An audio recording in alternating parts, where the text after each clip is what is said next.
তো গাইস, আজকে আমি তোমাদের বলবো যে নদীতে কোন জায়গাগুলো বসলে মাছ হওয়ার সম্ভাবনা থাকে 90%। তো ধৈর্য ধরে বসে থাকলে এইগুলো জায়গায় মাছ হবে। যেমন এই নদীতে ঝাং দেয়, ঝাঙের আশপাশে বসতে হবে।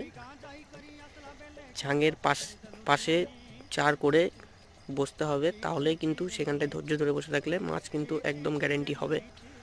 আর আরেকটা জায়গা, সেটা হচ্ছে ফাল্গুন চৈত্র মাসের দিকে। ফাল্গুন চৈত্র মাসের দিকে এই যে পাথর যেই সমস্ত জায়গায় আছে নদীতে, শুধু পাথর থাকলে হবে না, সেই জায়গাটা একটু ডিপ থাকাও দরকার, মানে জল বেশি থাকা দরকার। তো পাথর দেখে বসতে হবে। তোমরা যদি পাথর দেখে বসতে পারো তাহলে সরপুঁটি, কালবাউস এবং বাটা, রাইখোট এগুলো পাবে। আর ঝাঙের পাশে বসলে